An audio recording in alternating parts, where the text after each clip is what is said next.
I'm a visual filmmaker as opposed to a literary filmmaker. So the movie rests in the visuals, and it's very hard to predict exactly how that's going to play until you've actually cut it together. The films are designed to be primarily like silent films, and the dialogue and the effects and everything are just part of the musical composition to tell the story visually rather than through a lot of heavy dialogue. The films are actually composed along the lines of music, which is that there are many themes going on through the films, and the themes are repeated using different orchestration. I'll tell a story in one way, and then I'll change it and have the same story or the same dialogue used by other characters in other situations, so that you have this sort of recurring theme going on constantly. I take some real risks in moving the story along faster than what most people are used to in a movie. But it's a style that I established in the very first film, and I've continued to use it in all of the films so that they all are consistent in terms of the style and the way they're put together and the way the story is told. And that isn't just an editorial style. It's, the acting style is done that way, the visual style. And I say the general idea of having the story be told through visuals rather than through dialogue. Visuals and music, basically. There's music through the entire movie. And even when there's no music, it's a musical decision not to have the music. It's a counterpoint kind of thing. This whole series of films is based on a 30s genre, on a serial. The acting style is very much from the 30s. Conceptually, it's using the influence and the inspiration of the 30s films as its basis, and the most central of which, obviously, is the Saturday matinee serial.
George Lucas is easily one of the greatest artists of the modern era. Not only is he the auteur who is responsible for bringing the legendary Star Wars franchise to life, and having it thrive beyond what anyone thought possible for 35 plus years prior to him selling the franchise to Disney, the rule of Star Wars was given over to lesser men and women.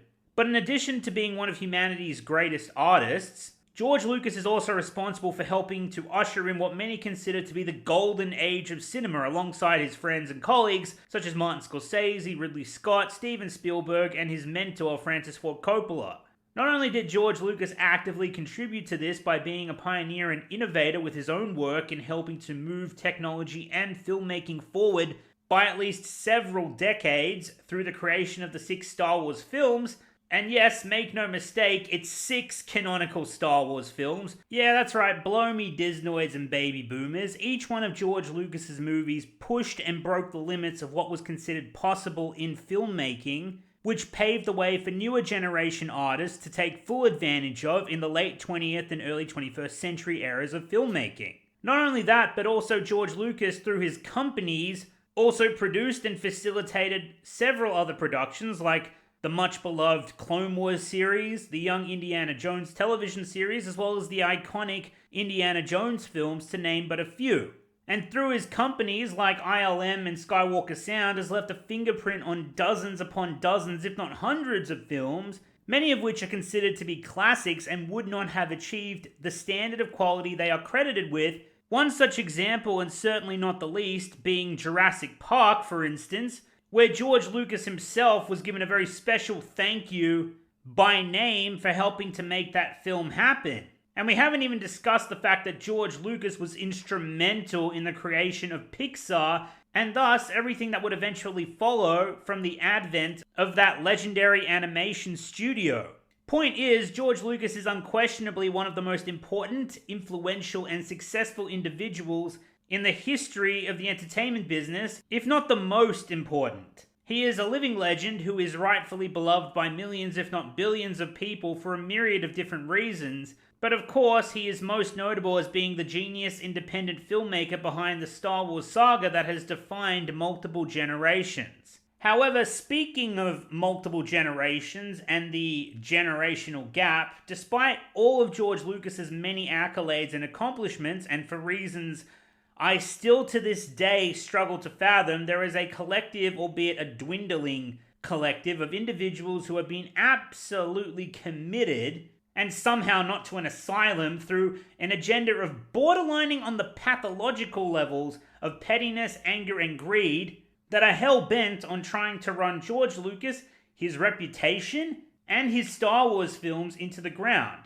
And of course, when I say the Star Wars films, I mean what they perceive as his Star Wars films that they simply didn't like, or more likely just didn't actually have a fucking clue about to begin with. Where these individuals will pick and choose where their so-called standards of super ultra high caliber quote-unquote criticisms will apply, even if it means twisting or outright lying about events that took place throughout the making of the 6-part Star Wars saga, in order to make their little anti-Lucas history of headcanon actually stick in the court of public opinion. The existence of this video is basically to set the record straight and definitively refute this multiple decade-long legacy of lies and bullshit levied against George Lucas, dating as far back as before the original Star Wars films were even released. This is far from the only video that discusses and debunks a lot of the ridiculous false notions around George Lucas, several of which I make effort to mention in this very video, but above all else, the best sources for information regarding the truth behind Star Wars and George Lucas is not only interviews with the man himself, the audio commentaries with the cast and crew on the Blu-ray editions of the films, but also Paul Duncan's Star Wars Archives books, as well as the Making of Star Wars books by J.W. Rinsler, all of which are excellent sources to gain a proper understanding of the truth behind George Lucas and Star Wars. Now, I never originally intended to release this video in pieces, but the scope of this project became so large, I decided it might be best to release it as a 4-part series, and then once each part has been completed, I'll likely release the entire series as one video eventually. That being said, I'll be waiting to elaborate on the widespread online agenda of lies and bullshit levied against George Lucas for later on in the video, because, let's be real here, it's no secret that it exists. This pathetic agenda against the man has existed and persisted, mostly online, for decades at this point. The secrets, however, reside in the sickening degree of revisionist history concocted by these assholes that this agenda originally stemmed from. And I will elaborate on this in much greater depth later on. For now, however, I felt it would be more prudent to discuss the misconceptions and lies surrounding George Lucas first and foremost as a filmmaker. And one of, if not the most prominent of which, is that according to these twerps, George Lucas supposedly forgot how to make movies or changed as an artist between the Star Wars original trilogy, also known as the childhood trilogy, and the Star Wars prequel trilogy that didn't give them the childhood rerun that they oh so craved. And perhaps above all else, the acting, writing, and directing and editing in the prequels supposedly being completely different to that of the original films, outside of simply being different stories with different characters. In actuality, George Lucas had a very, very specific and consistent style for writing, directing, and collaborating on Star Wars that was maintained throughout the entire saga that took close to 30 years to complete. In addition to pointing out the lies and bullshit surrounding both George Lucas and Star Wars, this video will also ably demonstrate that George Lucas knew exactly what he wanted and what he was doing on each of his films, even if it wasn't so glaringly apparent to his actors and production crew at the time. This video will demonstrate that George Lucas maintained his style for Star Wars across all 6 of his movies, and Lucas was in fact an excellent filmmaker as well as a great director and writer who deeply understood his craft and knew how he wanted his Star Wars saga to look in terms of the style of shots and cinematography, but also how it would sound in terms of the style of music.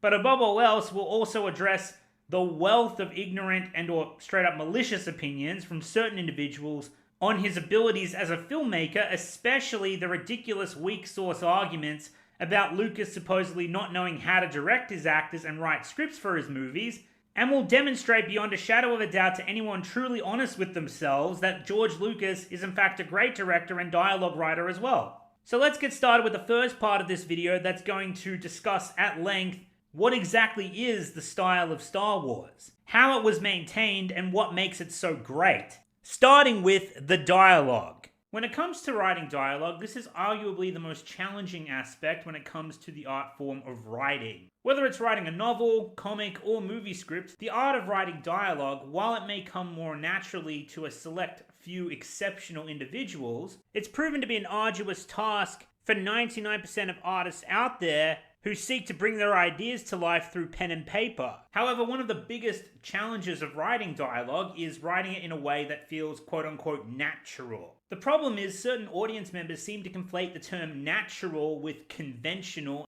and the fallacy that comes along with that is how certain audience members will render judgment of this art form based on how good it makes them feel to listen to it. And this is largely done according to how, again, conventional the dialogue sounds, which is used as the criteria for how quote-unquote natural it comes across to them. What many people don't seem to realize or deliberately turn a blind eye to is that dialogue is written on a case-by-case basis, not only for the story, but first and foremost, the characters within it. And what complicates this is that not all stories and characters come from the same context, hence, what feels natural is not always what's considered conventional. This is often something you see with period pieces that take place in a different point in human history, where even though they're speaking in the same language, a different dialect is used. And one of the best examples I can give, which is also one of my personal favorites, is Master and Commander, The Far Side of the World, which takes place during the Napoleonic Wars. Stephen, I invite you to this cabin as my friend,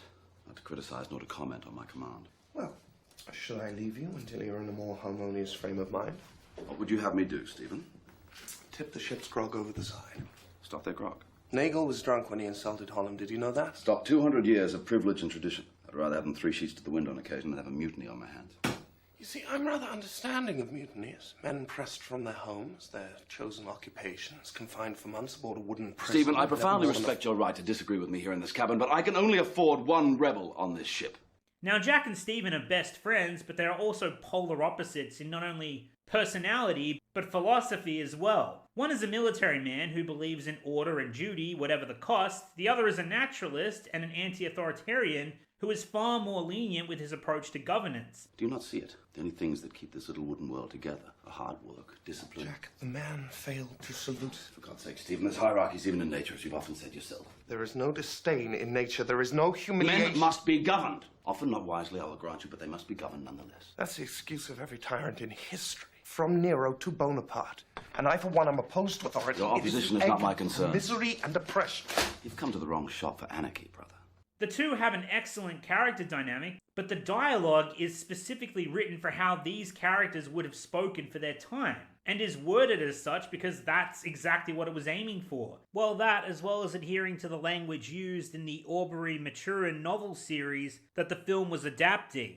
It's unconventional, but it feels natural within the confines of that story, and that story alone. These characters and their dialogue would feel out of place anywhere else. Other examples, including but not limited to, are fantasy films and or fantasy film adaptations like Lord of the Rings. The source material's writing and dialogue was specifically written in its own style for its own fantasy setting, with fantasy creatures, kingdoms, magic, religions, and everything else in between. This is the One Ring, forged by the Dark Lord Sauron, the fires of Mount Doom. What do you want? A little more caution from you. That is no trinket you carry. I carry nothing. Indeed. I am a servant of the secret fire, wielder of the flame of Arnor. One does not simply walk into Mordor. The quest stands upon the edge of a knife. They're taking the hobbits to Isengard! including its own languages and songs for that matter. Nedin Dagor, hen Urir Othari, Natha Dagathair. Then I shall die as one of them.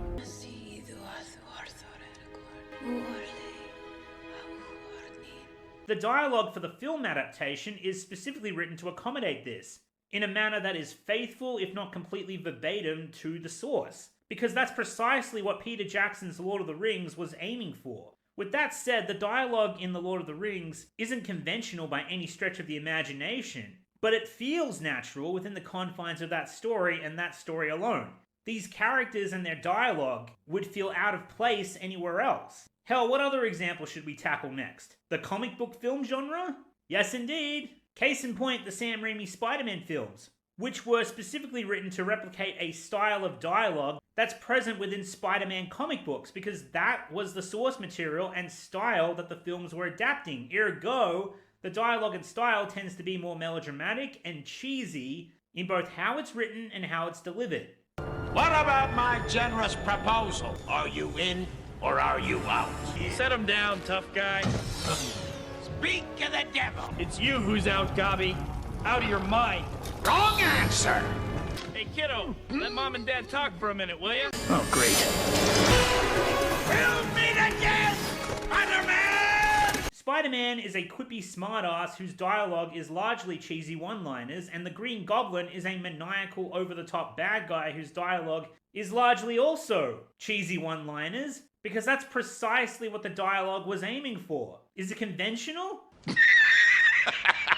Fuck no! And as a matter of fact, it's been criticized by some for feeling overly cheesy and unnatural as a result, when these individuals are completely missing the point. The dialogue achieved exactly what it set out to do, in the style that it was aiming for, from the genre it was based on and trying to emulate.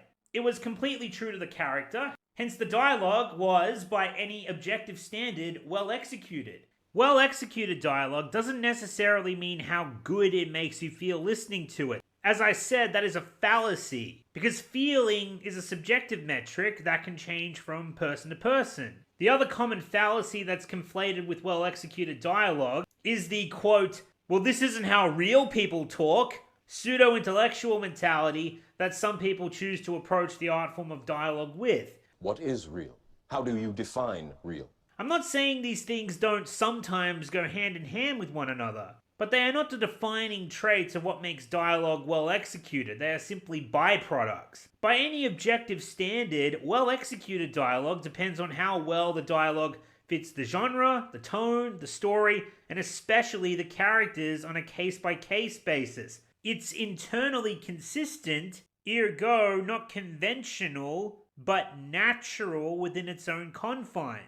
And hell, just for some extra added examples, let's visit the not-too-distant style of dialogue that was used by the action movie renaissance of the 80s. It's your film. Your flight attendants are Susan and Lance, and I'm Vic.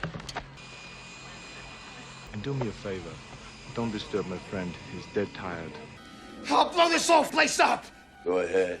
I don't shout her. I'm a hero of the new world! Your disease. And I'm the cure. You're hit. You're bleeding, man. I ain't got time to bleed. Remember, Sally, when I promised to kill you last? I lied.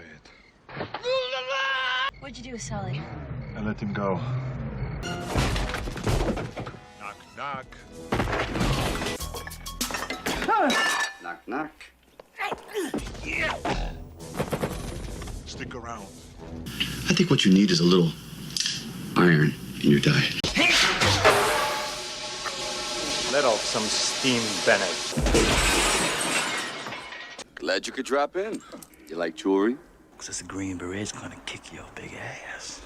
I eat green berets for breakfast. I can't believe this macho bullshit. Now, as you can see, a large portion of the dialogue is used to set up a cheesy catchphrase or one-liner, with a somewhat excessive reliance on puns for clever turns of phrase that are designed to bounce off the actors like a ricocheting pinball. As a matter of fact, some have even taken to calling it the lethal weapon style of dialogue. What do you say, Jack? Would you like a shot at the title? Don't mind if I do. Diplomatic immunity. It's just been revoked. Raj, meet your new partner. too old for this shit. Through? I haven't even started. More on that towards the end of the video. The modern equivalent of this is what's known as quipping, fast-paced dialogue that's trying to be, for lack of a better phrase, as cool as possible, without being so cheesy. And this was very much used as the baseline of dialogue for the Marvel Cinematic Universe before that franchise went to shit. I'm bringing the party to you. I don't see how that's a party. Then give me a lift? Right. Better clench up, Legolas. And Hulk. Smash. Cap, you got incoming. Incoming already came in. You'll never. Never what? You didn't finish! Is that the best you can do? You had to ask. The trespassing in this city Means get lost, Squidward. Where is Gamora? I'll do you one better. Who's Gamora? I'll do you one better. Why is Gamora? Your haircut? Notice you've copied my beard. What master do you serve? What master do I serve? What am I supposed to say, Jesus? Now look, if you go back and watch an Arnie or Stallone classic to revisit the 80s action renaissance, you would still have a jolly old time, because despite it no longer being used today, you recognize that was the style used in that time period. That doesn't mean we should only be limited to what is considered the modern conventional style of speaking when making action movies nowadays, to adhere to the status quo. That's how you get some of the most conventional and derivatively stale fiction out there. In fact, it's one of many reasons as to why the Sam Raimi Spider-Man trilogy is still getting absolutely ensconced with praise nowadays, because those movies are just gleaming with their own personality and are so distinguished by it as opposed to their modern Marvel movie counterparts. But think about it for just a moment. If you took the dialogue for Commando, or Tango and Cash, or Predator, or Cobra, and placed it into a modern-day action film for an audience who's completely unaware which period of time this particular action film is taking its inspirations from, and most importantly, if they have grown up accustomed to a different style of dialogue, which they consider to be conventional, you can absolutely bet your ass they're going to be totally confused as to what the movie is going for. They will also very likely criticize the film for trying way too hard to sound quote-unquote cool, as well as the dialogue being extremely over-the-top and way too cheesy. Does this mean the 80s Renaissance action dialogue is terribly executed and or bad dialogue because a newer audience is unfamiliar with the style, or in other words, because it doesn't feel natural to them? No!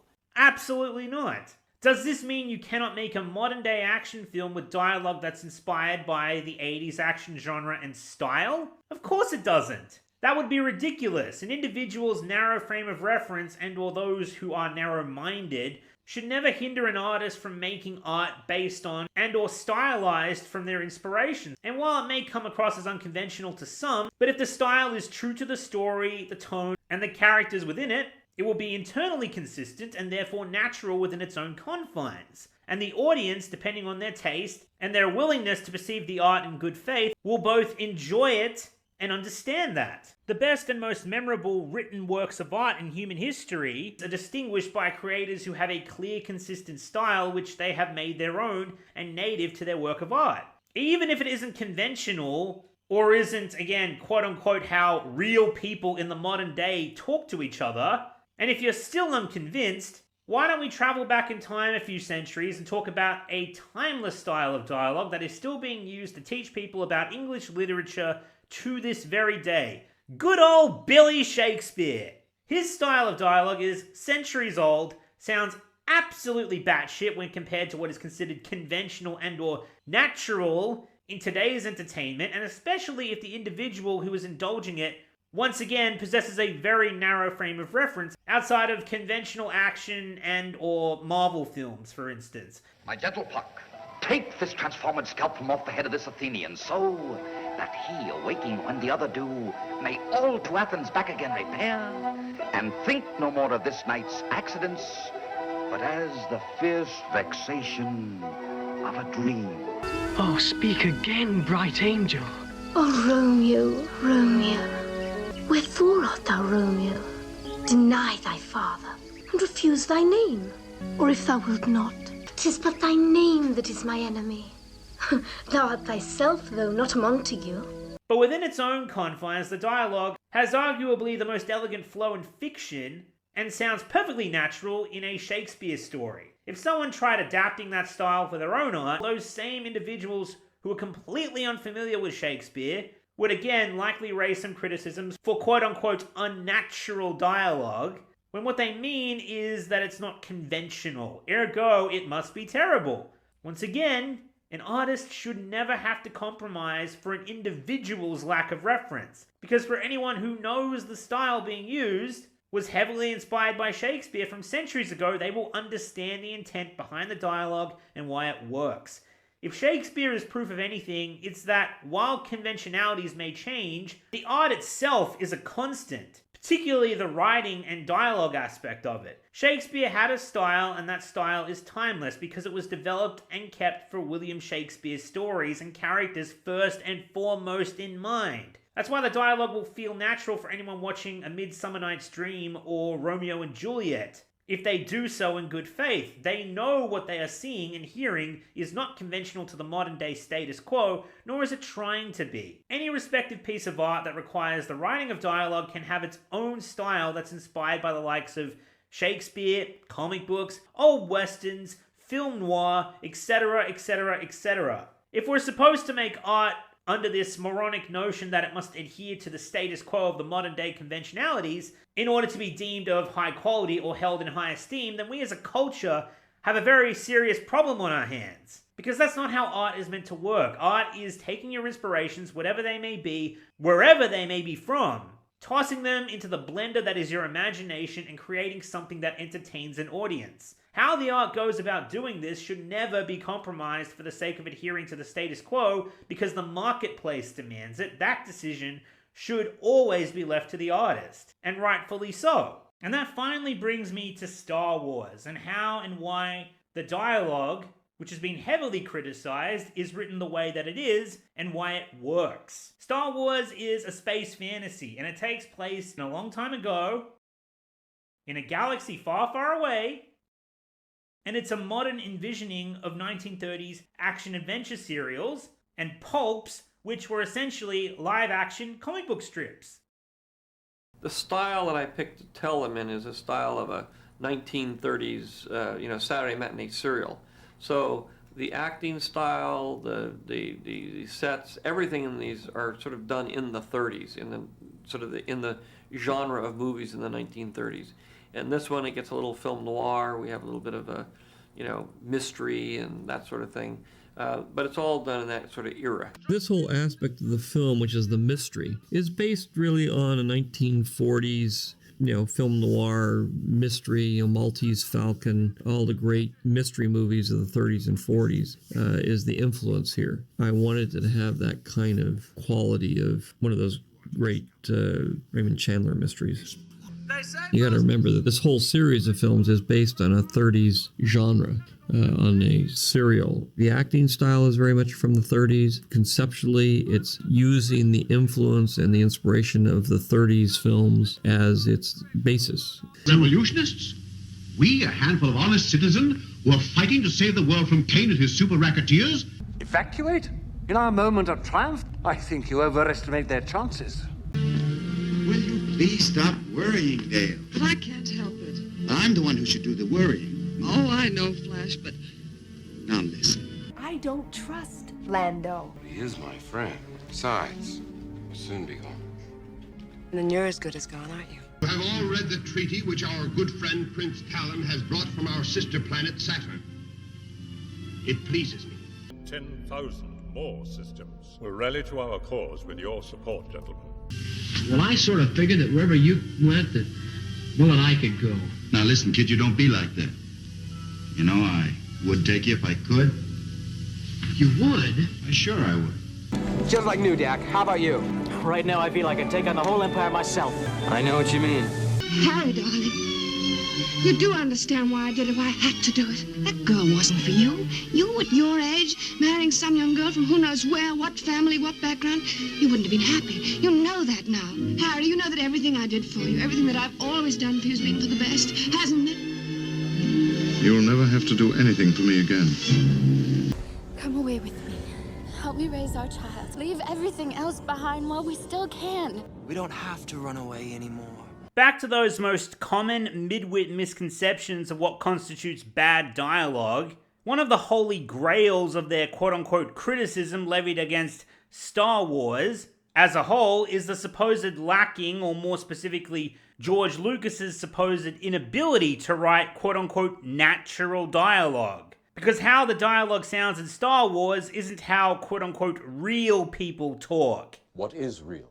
How do you define real? And if I might just humor those dipshits for just a moment, like, could you imagine, just for a second, what Star Wars would sound like if Star Wars characters didn't talk like the space fantasy characters from their own universe that they've been established as, and instead talked like quote-unquote real people do? Because if we're talking about how quote-unquote natural the dialogue feels and sounds, I'd comfortably wager that would sound pretty fucking unnatural in Star Wars. Oh, it's Windows. Been ages since we had a fucking piss up, eh? You've dogged the boys too hard this time, mate. I am the Parliament. Get fucked. Okay, maybe it wouldn't sound that Australian. You turn the boys against me. You have stuffed that yourself. And obviously it would be tailored for the scene in question, but I'm sure you all get the point. And hell, as a proud Aussie myself, I can attest that our dialect has no place in Star Wars whatsoever. I will drop you, mate.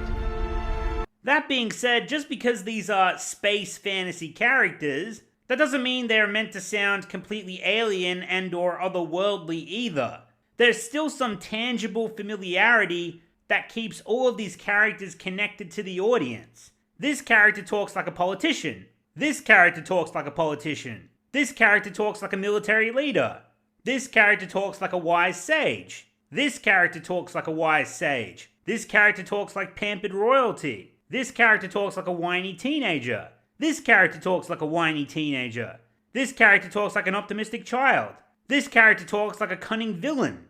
This character talks like a charming scoundrel, etc., etc., etc. Star Wars is an otherworldly space fantasy. However, there's plenty of tangible familiarity to ground these characters and connect them to the audience, albeit in this otherworldly space fantasy setting where they don't converse with each other in the same way that quote-unquote real people do. To further elaborate on what George Lucas is talking about in terms of the 1930s and 40s style of acting and directing, I'd like to draw your attention to a quote of his when one of the most shitty media outlets on the planet decided to question him about what exactly the intention behind his making of Attack of the Clones was, claiming that it was, of all scenes, the moment in the film when Anakin has a nightmare about his mother that caused the audience to erupt in hysterics. Even going as far as to say they assumed it was parodic by design. Setting aside that dim-witted take for just a moment, and I'll come back to that scene in a few minutes, but here's what George Lucas had to say in response. Quote, "It's not deliberately camp. I made the film in a 1930s style. It's based on a Saturday matinee serial from the 1930s, so the acting style is very 30s. Very theatrical, very old-fashioned. Method acting came in the 50s and is very predominant today. I prefer to use the old style. People take it different ways depending on their sophistication."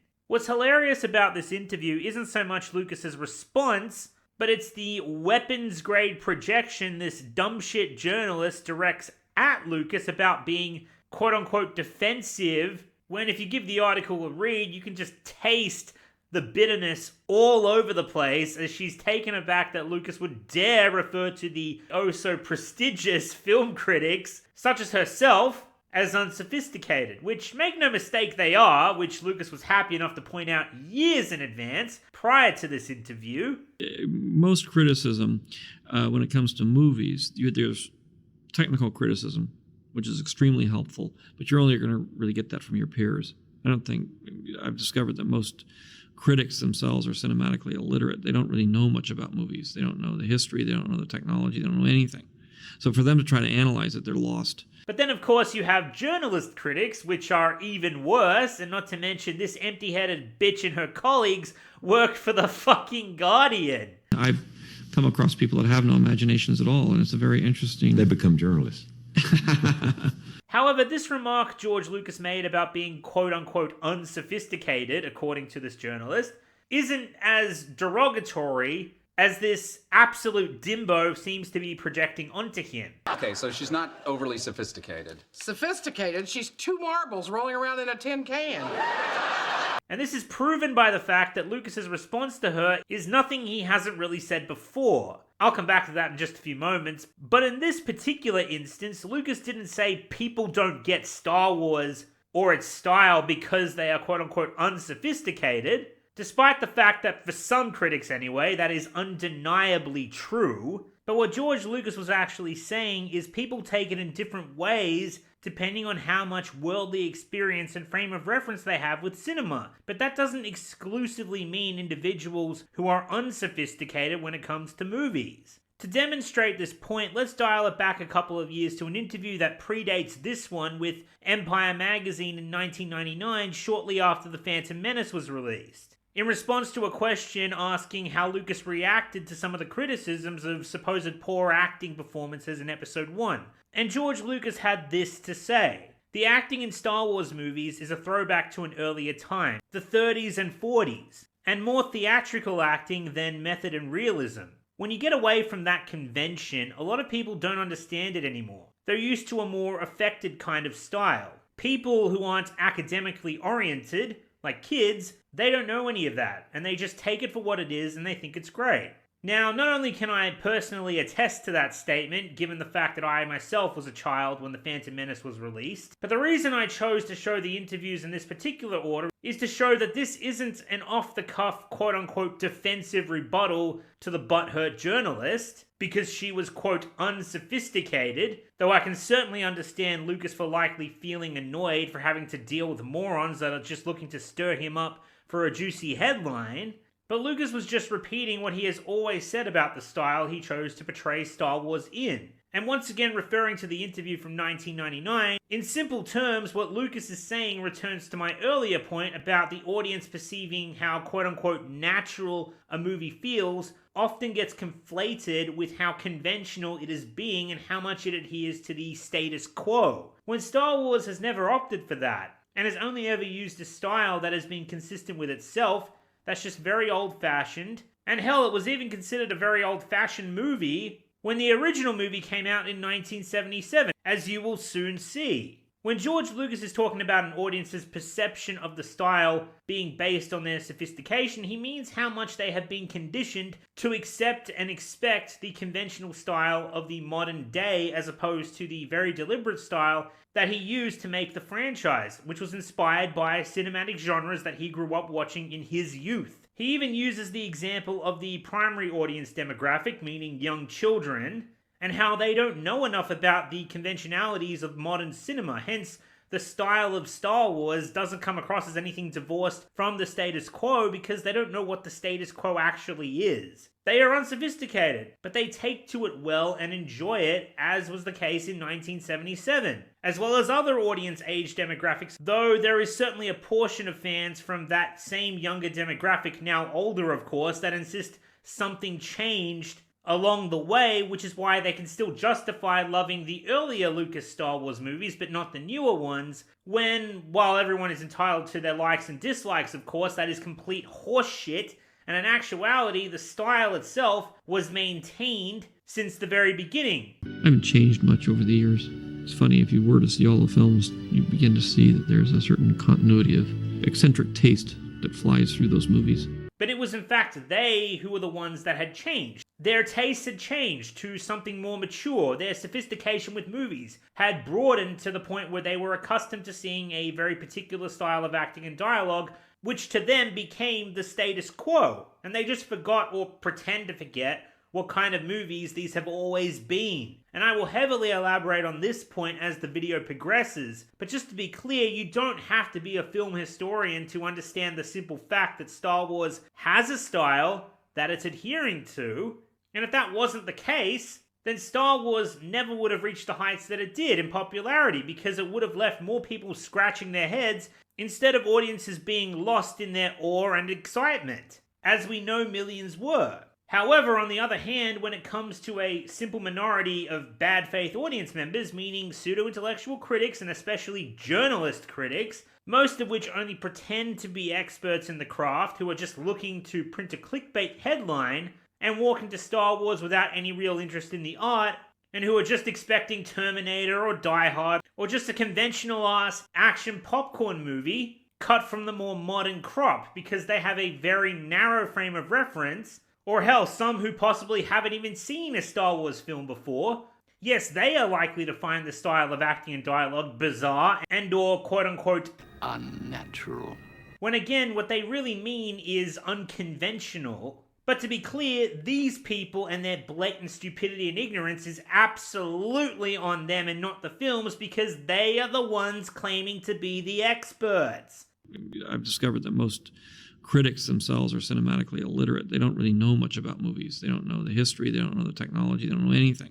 So for them to try to analyze it, they're lost. But those select few critics who are cinematically literate and have a well-rounded sophistication with movies understand and accept the style with open arms, because they know full well that it's not trying to be conventional. And again, any fan of Star Wars who has watched the series in good faith may not necessarily understand where the style comes from, just that it's native to Star Wars, hence it's perfectly natural within its own confines. Same with the dialogue. Returning to my point about the timeless and certainly unconventional style of William Shakespeare, let's take a look from two identically written scenes from two movies based on his comedy play A Midsummer Night's Dream, and you'll see exactly what George Lucas is talking about in terms of the more theatrical style of acting and directing from the 30s film as opposed to the film from the late 90s. I pray thee, gentle mortal, sing again.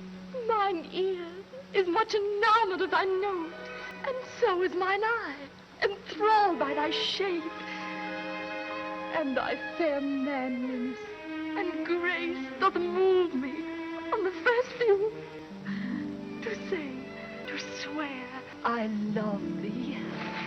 Methinks, mistress, you should have little reason for that. And yet, to say the truth, reason and love keep little company together nowadays. I pray thee, gentle mortal, sing again. Mine ear is much enamored of thy note. So is mine eye enthralled to thy shape, and thy fair virtues, force perforce, doth move me on the first view to say, to swear, I love thee. Methinks, mistress, you should have little reason for that. And yet, to say the truth, reason and love keep little company together nowadays.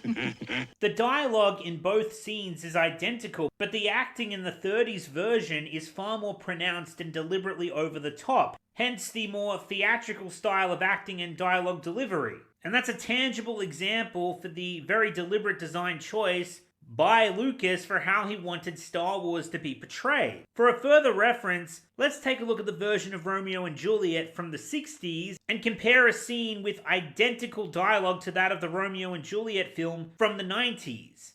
My lips, two blushing pilgrims ready stand, to smooth the rough touch with a gentle kiss.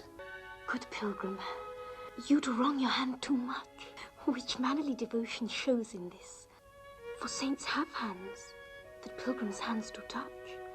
My lips, two blushing pilgrims ready stand, to smooth that rough touch with a tender kiss. Good pilgrim, you do wrong your hand too much, which mannerly devotion shows in this. For saints have hands that pilgrims' hands do touch. Now, I'll get into more of the specifics behind Lucas's directing and acting style a bit later on, but the additional reason for why George Lucas basing Star Wars on the acting genre from the 30s and 40s was a very appropriate design choice, is because in addition to that, Star Wars was also designed to be watched like silent films, composed solely of moving images and minimal subtitled dialogue that required no audible sound outside of the accompanying music to be understood. The silent film style was prominent in the 20s, which was the precursor for the theatrical style of acting and directing used in the 30s and 40s for adventure serials, classical romance, and film noir. Watching these prequels again and knowing about the changes they've made to the originals, Lucas has always had a tough time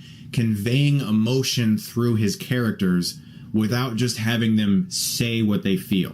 He loves when people scream, "No!" or when Padme goes next, "Anakin, you're breaking my heart." He has this thing where he's like, I need people to say what they're feeling, because you can never actually convey emotion without saying it. I think that's what he struggles the most with in his writing. He's afraid that people are not going to understand what he's trying to convey unless they say it directly to the audience. Like almost everything that Chris Stuckman says, the conclusion he comes to is exactly the opposite of what George Lucas is actually doing. The dialogue feels redundant to people because it's not intended to be necessary. The film is meant to work 100% without it. This is also the problem people run into with the acting. People are so conditioned to watch movies that are filmed plays that they expect the dialogue to tell you what the characters are thinking.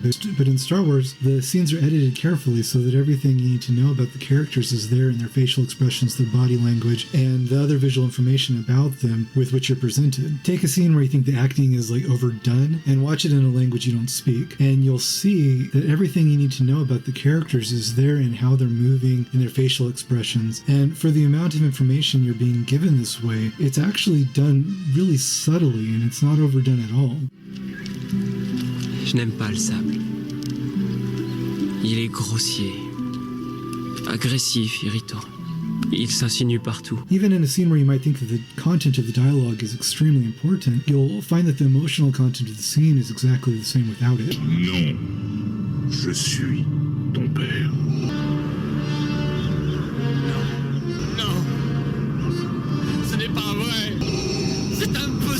Now, when these same pseudo-intellectual critics who claim to know all there is to know about filmmaking while simultaneously trying to make George Lucas out to be some kind of imbecile who doesn't know what he's doing, are swiftly corrected on everything they think they know about Star Wars and are informed about the style of which George Lucas was actively portraying in these movies, you'll likely come across this hilarious psychological phenomenon where they will all of a sudden regale you with word diarrhea that makes them out to be experts on a style and genre they scarcely even knew existed or have ever indulged. And they'll go to great lengths to avoid backpedaling on their stupidity and ignorance and opt to instead double down with more stupidity and ignorance. You see, when correcting people on what they seem to think they know about Star Wars, I'm often confronted with the incredibly moronic retort of, well, if they're meant to be silent movies, then George Lucas sure did a terrible job of that because why is there so much dialogue?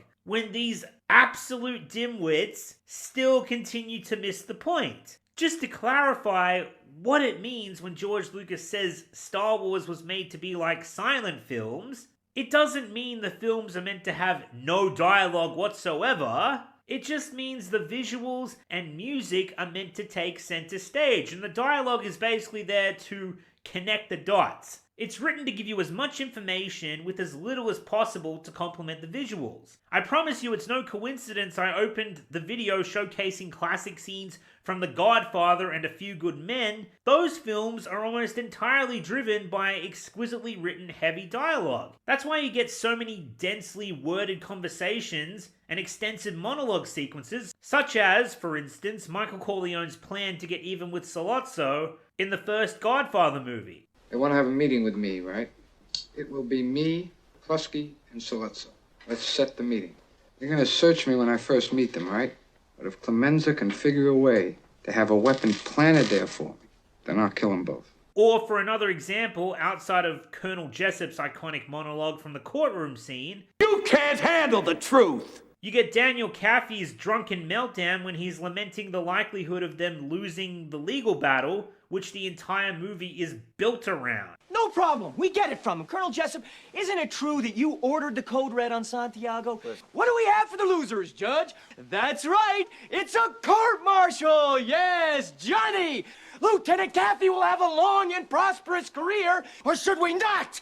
Follow the advice of the galactically stupid! I used these examples because unlike those films, and countless others as well, Star Wars scarcely has any scenes with heavy dumps of expository dialogue.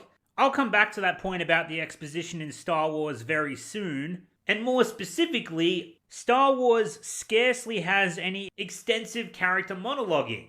You can certainly find some examples, but there's like only a handful at best sprinkled throughout the entire saga. Like Yoda explaining the Force to Luke in Empire Strikes Back, Anakin pouring his heart out to Padme about why it's so difficult being around her, Anakin having a meltdown about slaughtering an entire village that committed atrocities against his mother. Or sometimes, if there is a monologue, such as Palpatine announcing the formation of the Empire, it will be intercut with something else. Not only that, but whenever there is dialogue, it's almost always spoken by a character who is on screen and in frame, so that you can understand what they might be saying as well as how they are saying it and what they are feeling through their facial expressions. Not to mention their body language and the accompanying musical score. And action! I'm not the Jedi that I should be. I want more, but I know I shouldn't. And cut. I think you can be a little bit more stronger on that, not moody. And I think when you say, I want more, but I know I shouldn't, you can turn away. You know, I want more, but so when you're saying, I know I shouldn't, you're turning away. I know I shouldn't. And although I'm unable to use John Williams' beautiful musical composition to help demonstrate this point, one of my favorite examples of this in action, and it's just one of dozens and dozens that I could choose from, is this small exchange between Obi-Wan and Anakin on Padme's balcony when Anakin is discussing his nightmares about his mother. Hayden and Ewan's performances tell the whole story, even when watched in complete silence. Now, with all that being said, and while it's true that most of the dialogue uttered in Star Wars is very deliberately done so in frame, that's not to say there is no off-screen dialogue delivered in Star Wars that is needed to give the audience information. Case in point, the attack on the Death Star sequence, where the audience is constantly reminded of the countdown to the Empire's victory to maintain tension in the sequence. But it's just something the film actively tries to avoid, except out of absolute necessity. Just like dialogue in Star Wars as a whole. Now again, people might point to their bread and butter when it comes to throwing shade at Lucas, and drudge up the very easy target of Jar Jar Binks as an example for breaking this supposed rule that he has for the style of Star Wars. But let's be frank here, Jar Jar Binks annoys these people by breathing, let alone speaking. Not to mention, this is how Jar Jar came across to the actual characters in the film as an intentional design choice, because Jar Jar canonically is meant to be an outcast who doesn't fit in anywhere, even with his own people. I speak? The ability to speak does not make you intelligent. Now get out of here. Why do I sense we've picked up another pathetic life form? You know, I find that Jar Jar creature to be a little odd. We must survive on our own. Excuse me. But I digress. Jar Jar is actually a perfect example of the silent film style in action. Most of Jar Jar's antics are physical slapstick and cartoonishly excessive levels of expression, be it terror, sadness, or joy. Most of the character's lines are short and to the point, and played for laughs unless Jar Jar is conveying important information about the plot, such as the notable exceptions including, but not limited to, Jar Jar briefly explaining why he was banished to the Jedi, while they're being chased through the underwater caverns of Naboo and getting chased by a giant fish, as well as providing the whereabouts of the Gungan city so that the Jedi might seek refuge to escape the droid armies of the Trade Federation.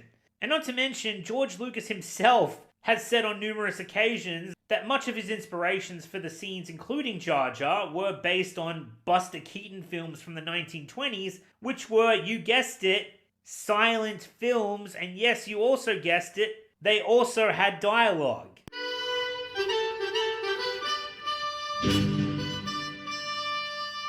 Bombard General. General? In the sequence with Jar Jar, wanted to have this comedy element going in the middle of the battle. The comedy of Buster Keaton was an inspiration for some of this, especially the sequence here where he hides under the trailer full of energy balls and then pulls them down and they chase him down the hillside. There was a sequence with this in a Buster Keaton movie with barrels where he was chased down a hill with barrels. And then we added the idea that they would, when they hit the tanks, they would blow up the tanks, and then it would sort of turn the tide of the battle. Oh, no! In terms of Jar Jar's performance, it really all started with Ahmed Best. He would play the scene with the actors. So I blocked it out, and I directed the actors and Ahmed the way I wanted the scene to be played. I hired Ahmed because he is very physical, and he can act with his body. You kind of come over here next to the Jedi. Other examples people might use to object to the silent film style in Star Wars is the fact that George Lucas had several masked and robotic characters without facial expressions who were used to deliver dialogue. But they are also very much a testament to how well the style is utilized. Because you can get a sense of what Darth Vader and Jango Fett are saying and what they are thinking and conveying as characters, not only due to their body language, but also due to how pronounced the acting is for the characters reacting to them and what they are saying. If you were to watch these sequences entirely without sound, you would know that Darth Vader is giving Luke Skywalker some incredibly bad news and is making him a proposition. If you watch this sequence without sound, you can tell that Jango Fett is tasking Zam for a very risky mission, and that he's telling her it's imperative that she doesn't fuck it up.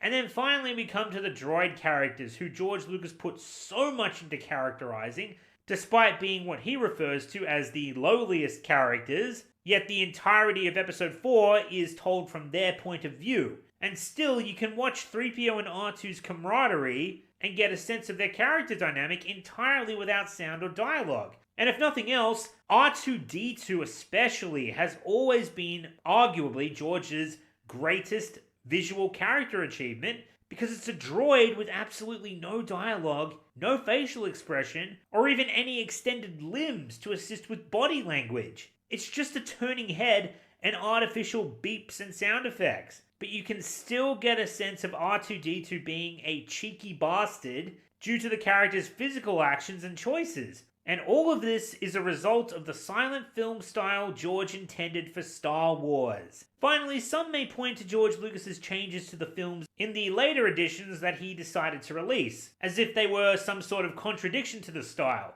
particularly in the case of Darth Vader's redemption in Return of the Jedi.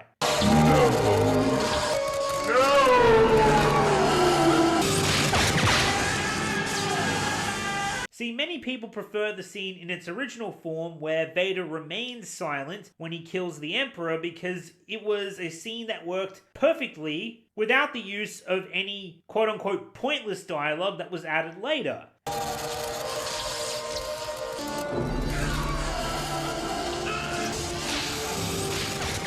And in regards to the way the original scene was written and portrayed, these people would be absolutely correct. It does work perfectly without dialogue, precisely because George Lucas designed Star Wars to be like silent films. You understand it perfectly without the need for any sound, with only exception to the music. So why add the quote-unquote pointless dialogue in the later editions? Again, I'm not denying the scene works fine without the added dialogue from Vader, but to call it a pointless change would also be incorrect. The later editions were not only made to make the original trilogy work better as a piece, which, suck it, you know full well it fucking did, but also to make the entire saga work better as a piece, and this is one of the very reasons why. The silent film approach that Lucas took towards Star Wars by actively avoiding using heavy dialogue and avoiding it wherever possible is true, with the notable exception of dialogue being used to actively draw your attention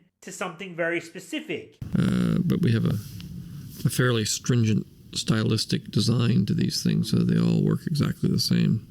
The films are designed to be primarily like silent films, and the dialogue and the effects and everything are just part of the musical composition to tell the story visually rather than through a lot of heavy dialogue. The films are actually composed along the lines of music, which is that there are many themes going on through the films, and the themes are repeated using different orchestration. You know, I'll tell a story in one way, and then I'll change it and have the same story or the same dialogue used by other characters in other situations, so that you have this sort of recurring theme going on constantly. I have a bad feeling about this. I have a bad feeling about this is a thematic note that continues through all the movies. It's a kind of jokey one. but there's a lot more that are more on the serious side. But it really is designed as a piece of music where you have a melodic, thematic device that is used over and over again.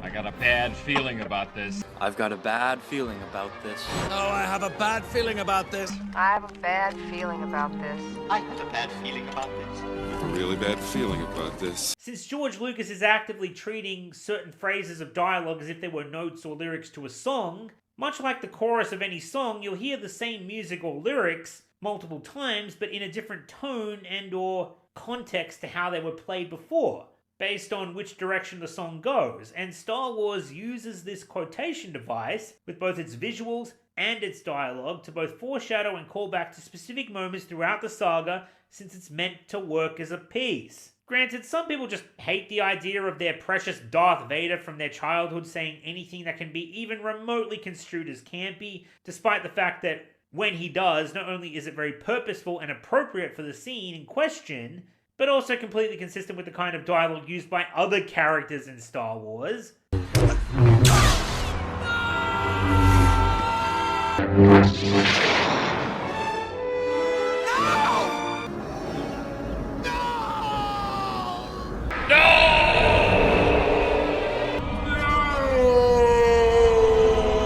Which certain people just like to pretend it doesn't because, well, quite frankly, they just have completely shallow taste that's more obsessed with retaining their idea of Star Wars and how it should be rather than the actual idea, vision, and intent behind Star Wars that the creator meant for it to be. In the case of Vader's "no" line, while I'm respectful of an individual's personal preference, what I don't respect is people who talk as if they're the arbiters for a particular topic, blatantly showcasing their stupidity. Take this video upload, for example, of the canonical version of the Return of the Jedi scene from a time when online hatred against Lucas was at an all-time high. And you'll see all these dumb shit Star Wars pseudo-intellectuals huffing each other's brain rot, saying all this stupid shit, such as, to paraphrase here, "Gee, I didn't understand the scene before, thanks Lucas for adding this stupid line that ruins this iconic moment in Return of the Jedi."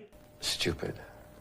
I hate stupidity more than anything. Again, even though A, the line is perfectly consistent with Star Wars and its style, and B, it's perfectly appropriate for the scene in question and the character, but that's besides the point in this instance, because yes, the scene didn't require any dialogue to be understood, because these films, by their very visual design and intent, are emulating the silent era from the 1920s. So Lucas wasn't trying to make the scene itself more quote-unquote understandable because it was already understood. It's just that these shallow dumb fucks never once asked themselves, okay, if the scene doesn't need any dialogue, then why was it added? But the sad truth of the matter is, when it comes to these fanatical Star Wars types, they didn't care to ask themselves that because they didn't want to know. They didn't care to know. They only cared about childhood. They wanted childhood. George Lucas raped our childhood. George Lucas raped. Now nourish the child within me. Nourish. And guess what? They got it with The Force Awakens, made by the same kind of shallow dumbfuck cut from their crop. And guess what? It absolutely sucked. So it goes to show just how much these clowns actually knew in the end. Nothing. But alas, the purpose of Vader's added "no" line in Return of the Jedi, it was meant as a direct callback and echo of Anakin's betrayal to Mace Windu when he turned to the dark side in Revenge of the Sith. He made the wrong choice by an act of selfishness and greed, despite the fact that Mace Windu was also making a very questionable choice, even if the end may well have justified the means. But in Return of the Jedi, Vader makes the right choice by performing a selfless action, which ultimately became his sacrifice and led to him being redeemed. That's why it was later added in. And again, it's perfectly consistent with the style of Star Wars that George has kept throughout the saga. One more brief example I'd like to mention and return to is again this instance from Attack of the Clones of Anakin having nightmares about his mother. No. No.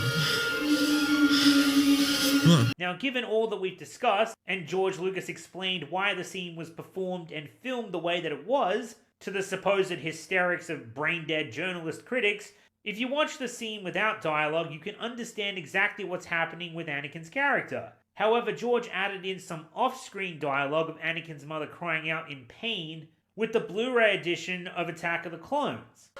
No. Oh, no. Not only does it help the serious tone of the scene, which works perfectly fine on its own when it isn't being watched by simpletons, but the added voiceover is actively being used to foreshadow upcoming events and later be echoed in Revenge of the Sith when Anakin has these same nightmares about Padme.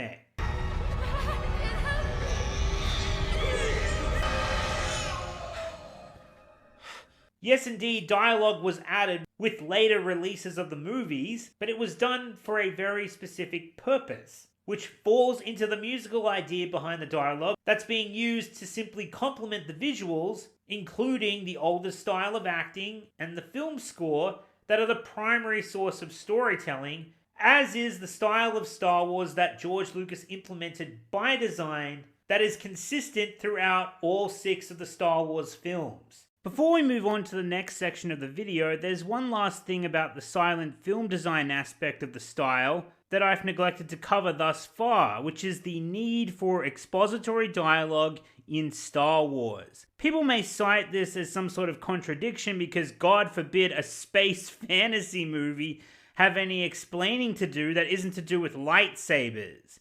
But in actuality, it's simply a delicious irony that when it comes to those particular types of rabid Star Wars fans, close to the top of their complaints list is their incessant whining about exposition scenes, again, in films that are primarily meant to work without dialogue. Meaning these scenes do exist but are scarce throughout the entire saga, and when it comes to complaining about the exposition, they tend to do this particularly when it comes to scenes from the prequels involving the political discussions, where they will all of a sudden flip-flop on their quote, Star Wars is supposed to be an ultra-mature space fantasy for adults mentality, and they will remember that these films are primarily directed towards children, and so they will insist that exposition, and especially political exposition, doesn't belong in their childhood space fantasy films. In other words, they're projecting their shallow bullshit onto children as if they are the ones who take issue with the politics and exposition,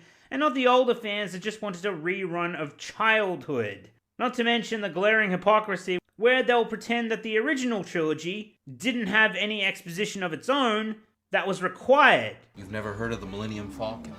It's a ship that made the Kessel run in less than 12 parsecs. But once again, I digress. More to the point about exposition in Star Wars being a necessary evil rather than something that was actively sought out by Lucas, is this interview he did on December 17th, 1975 with Charles Lippincott, which you can find in J.W. Rinzler's top-tier documentary novel, The Making of Star Wars. And just to clarify, Lucas gave this interview several months prior to principal photography on Star Wars A New Hope, and also while he was neck-deep in casting his main 3 actors for the movie. Lippincott asks Lucas, do you conceive of a scene you would like to do in a certain setting? And then, to which George Lucas responds, the film has been murder. It's very easy to write about something you know about and you've lived through. It's very hard to write about something you make up from scratch. And the problem was that there was so much I could include. It was like being in a candy store. And it was hard not to get a stomachache from the whole experience. But there were things I knew I didn't want to have, like exposition. I wanted the story to be very natural. I wanted it to be more of a straight adventure movie rather than something that had such complex technology that most of the film was spent dealing with, the technology. And I didn't want to make it so obscure that you didn't understand what was going on at any given point, which is very hard to do in a science fiction / fantasy movie, because everything is unfamiliar and therefore, by definition, needs to be explained. Jordan fades back, swoosh, and that's the game! In other words, regarding the dialogue, for a sci-fi fantasy movie, even though George Lucas is trying to convey most of the information to you visually, if there's no exposition whatsoever within the dialogue, then the audience is going to be totally fucking lost. This is a fun scene. It was very difficult to shoot because it's a very long scene, a lot of dialogue, and Each take that we did was about 10 minutes long. The scene ultimately cut itself down to about, 6 or 8 minutes, I think this is. But it's a very complicated scene, and I tried to play it in its entirety. I didn't break it up into pieces. I actually played it all the way through, which was kind of tough on Jake, because he's only 9, 10 years old. And to remember all that dialogue at a 10-minute scene and be able to go all the way through it without stopping is a challenge for anybody. But he did really well. Very dangerous.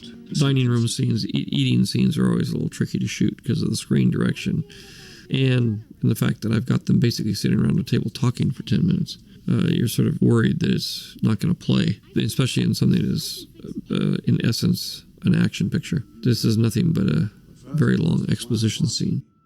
You come up with things like the jokes with Jar Jar and developing his earnest character, which allow you to play this scene out as long as it plays out in order to get all the exposition out that has to be told.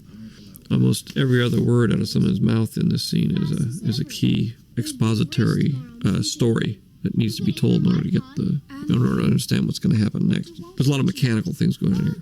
How do they get the pods? How do they get in the race? How are they going to get their engine parts? There's all that stuff comes together and is told in this one scene.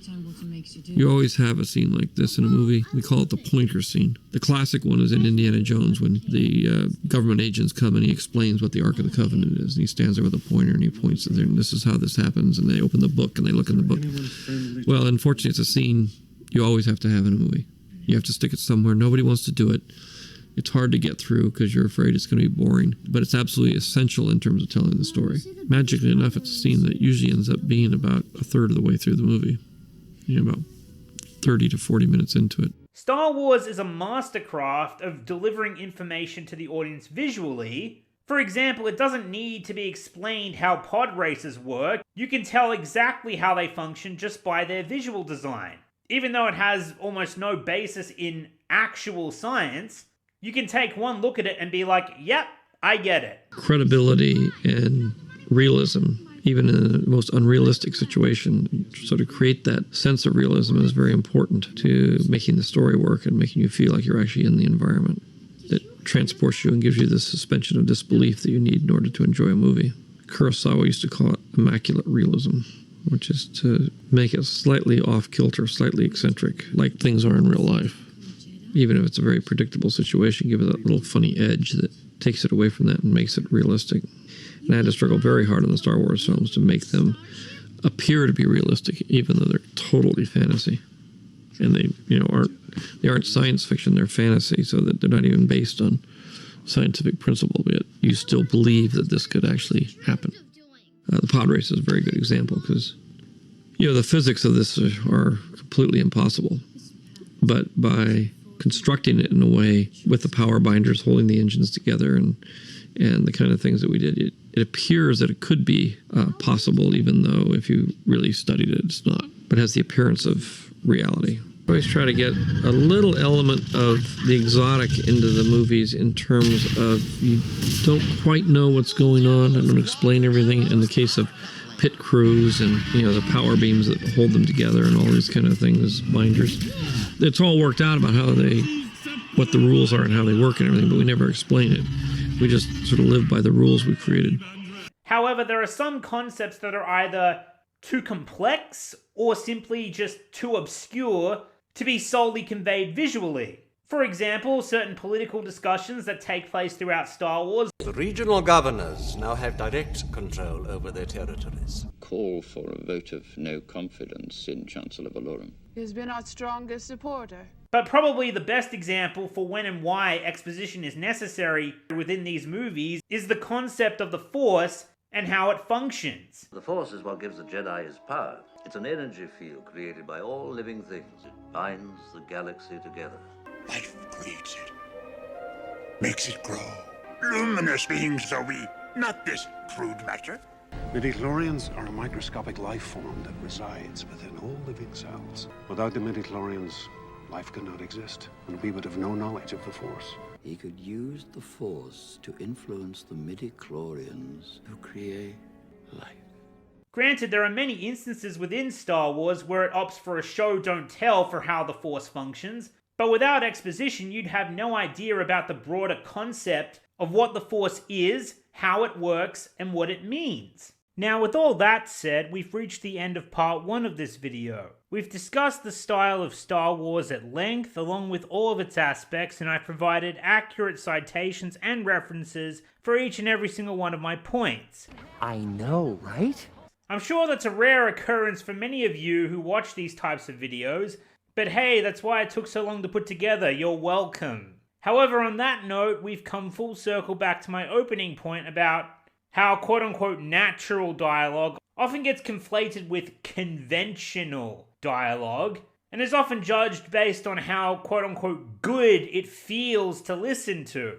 Even though the objective of the writer is always to cater the dialogue on a case-by-case basis that is stylized for their genre, setting, characters, and story first and foremost, giving the audience an authentic viewing experience that's based on internal consistency and immersion, thereby the dialogue being well executed instead of, just coming up with witty lines and retorts even when it doesn't fit in order to give the audience a very conventional and shallow viewing experience in order to adhere to the status quo. And this is how the supposed critics and or experts like to moronically approach the dialogue when it comes to Star Wars. It's a popular, albeit dwindling misconception that George Lucas sucks at writing characters and dialogue, and that this was why the Star Wars prequels supposedly suffered, when in actuality, it just had exactly the same style and design as the original films in terms of the acting and dialogue. The prequels simply had a different story, with different characters, different mannerisms, and different backgrounds. But Lucas has kept his style of acting and dialogue the same since the original Star Wars back in 1977.